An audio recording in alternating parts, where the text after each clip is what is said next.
सनातन गाथाओं का एक ऐसा स्वर्णिम अध्याय जिसने ब्रह्मांड के डगमगाते अस्तित्व को सहारा दिया। अद्भुत चमत्कार, कूर्म अवतार।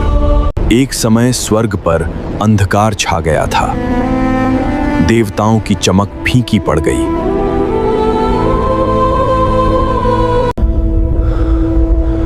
देवराज इंद्र भी अपनी शक्ति खो चुके थे।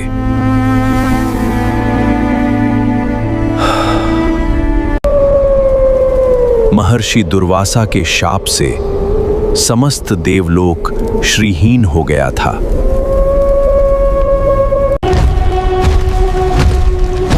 असुरों ने इस अवसर का लाभ उठाया और त्रिलोक पर हाहाकार मचा दिया। आशा की कोई किरण न देख देवगण क्षीर सागर पहुंचे। उन्होंने सृष्टि के पालनहार भगवान विष्णु की शरण ली।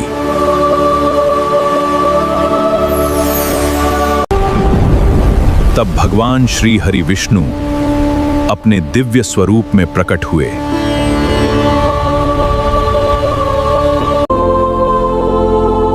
उनकी शांत मुस्कान ने देवताओं के हृदय में आशा का संचार किया। हे देवगण,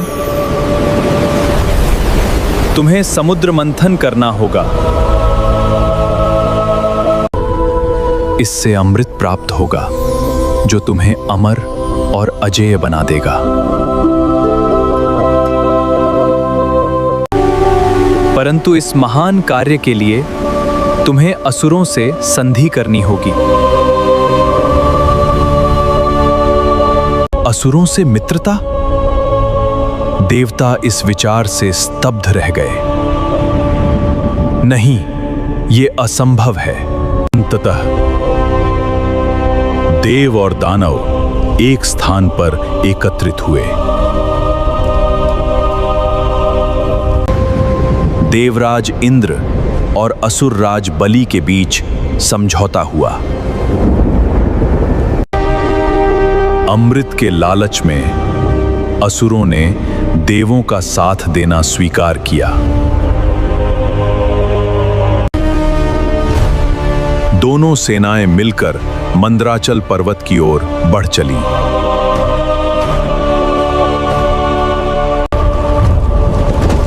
उनके कदमों की आहट से ब्रह्मांड कांप उठा।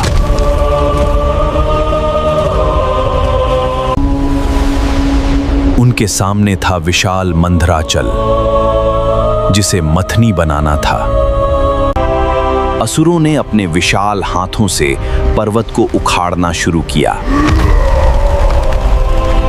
देवताओं ने भी अपनी पूरी शक्ति लगा दी।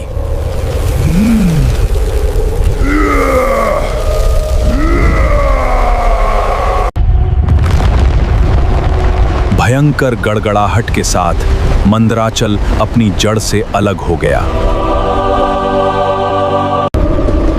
देव और दानव उसे उठाकर क्षीर सागर की ओर ले जाने लगे।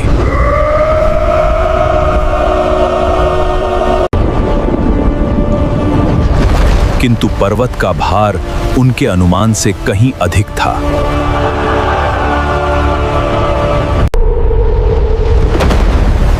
संतुलन बिगड़ा और मंदराचल महासागर में जा गिरा।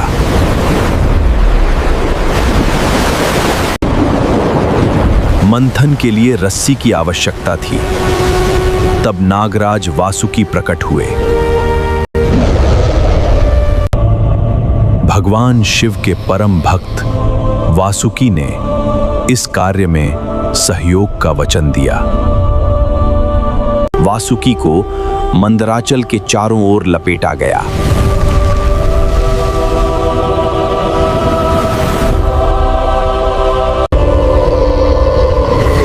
अहंकार में चूर असुरों ने नागराज का मुख पकड़ने की जिद की।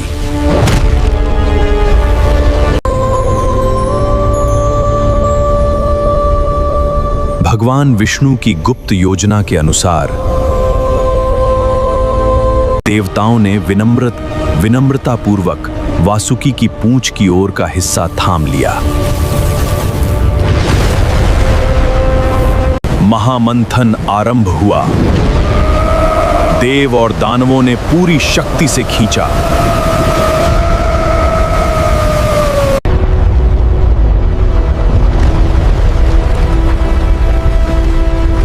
लेकिन पर्वत का कोई आधार नहीं था।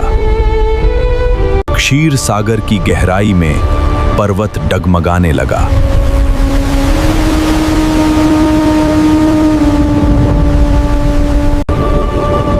भारी वजन के कारण मंदराचल सागर के तल में धंसने लगा।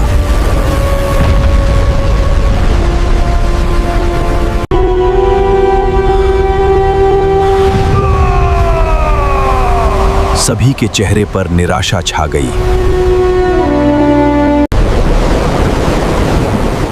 पर्वत के डूबने से मंथन रुक गया और सारी मेहनत व्यर्थ हो गई। एक बार फिर देवताओं ने त्राहिमाम करते हुए श्री हरि को पुकारा। तब क्षीर सागर की गहराइयों में एक दिव्य प्रकाश उत्पन्न हुआ।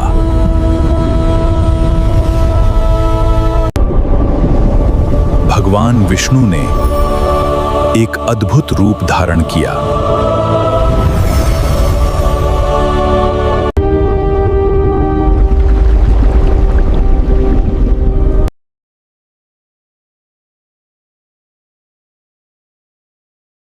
एक विशाल कछुए का रूप धारण कर प्रभु सागर के तल में गए।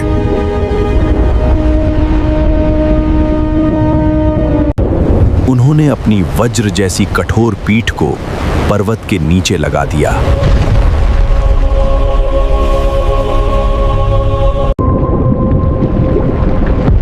मंदराचल का विशाल भार कूर्म देवकियों की पीठ पर आ गया। भगवान कूर्म ने अपनी असीम शक्ति से ऊपर की ओर जोर लगाया।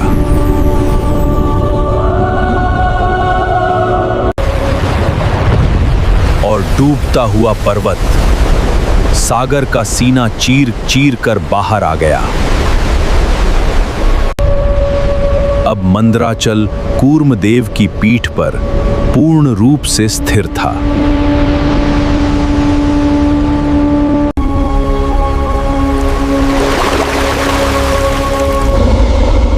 सृष्टि के आधार स्वयं एक आधार बन गए थे। देवों और दानवों में उत्साह की लहर दौड़ गई।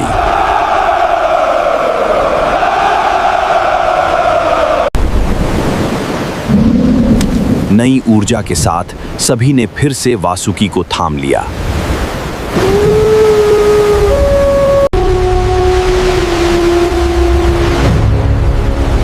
इस बार मंथन बिना किसी बाधा के आरंभ हुआ।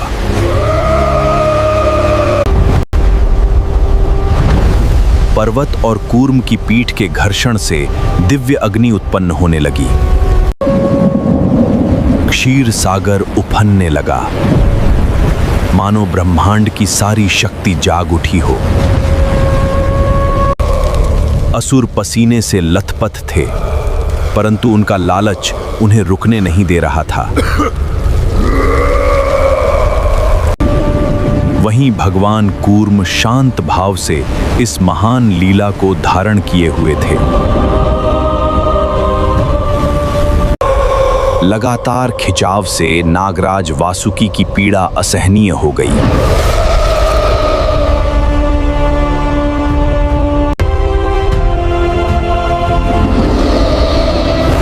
उनके मुख से भयंकर हलाहल विष उगलने लगा। विष की ज्वाला से असुरों का दम घुटने लगा।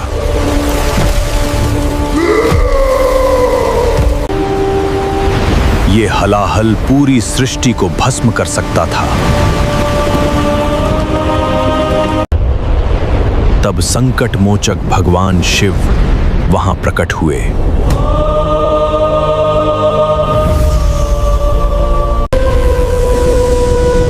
महादेव ने वो संपूर्ण विष पी लिया। और नीलकंठ कहलाए। विष के बाद सागर से दिव्य रत्न निकलने लगे। सबसे पहले कामधेनु गाय प्रकट हुई। फिर निकला देवराज के लिए उच्चैश्रवा नामक श्वेत अश्व।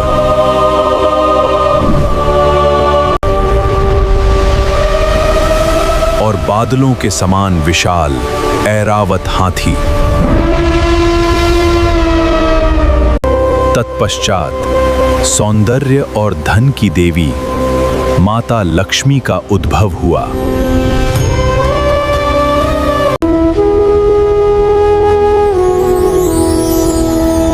माता लक्ष्मी ने भगवान विष्णु को अपने पति के रूप में स्वीकार किया।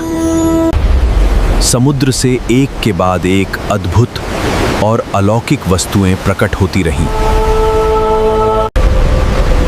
अंततः सागर के गर्भ से वह स्वर्ण प्रकाश फूटा जिसका सबको इंतजार था।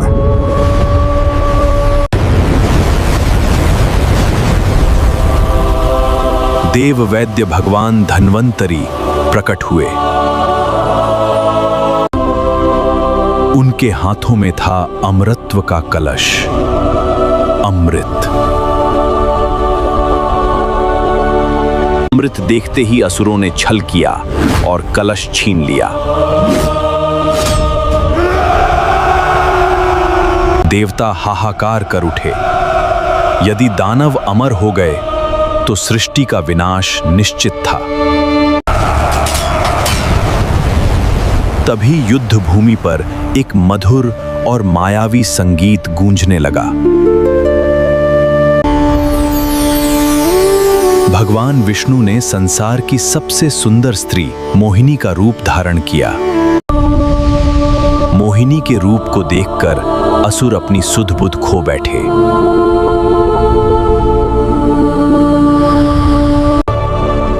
मोहिनी ने अपनी माया से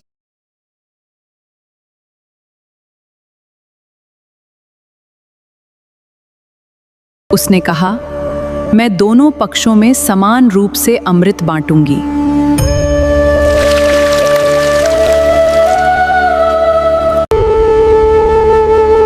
मोहिनी नृत्य करते हुए छल से केवल देवताओं को अमृत पिलाने लगी। परंतु राहु नामक असुर ने इस छल को पहचान लिया।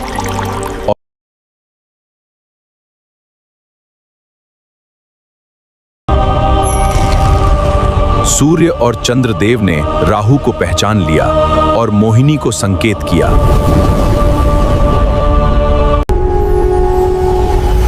पलक झपकते ही मोहिनी ने श्री हरि का रूप लिया और सुदर्शन चक्र छोड़ दिया।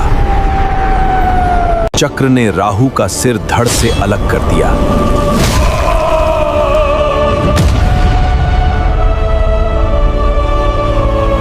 अमृत पीकर देवताओं की खोई हुई शक्तियां लौट आएं।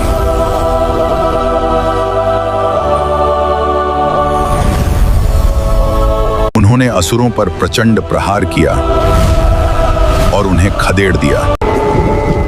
पराजित असुर पाताल लोक की ओर भाग खड़े हुए।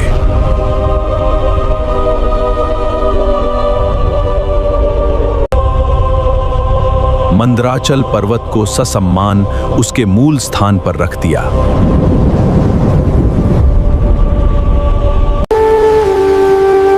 भगवान कूर्म का महान उद्देश्य अब पूर्ण हो चुका था। वे स्वर्ण कणों में परिवर्तित होकर अपने वास्तविक स्वरूप की ओर लौटने लगे। भगवान श्री हरि विष्णु ने स्वर्ग से देवताओं और सृष्टि को आशीर्वाद दिया। धर्म की पुनः स्थापना हुई और ब्रह्मांड में संतुलन लौट आया। ये थी कूर्म अवतार की अद्भुत महिमा। जय श्री हरि।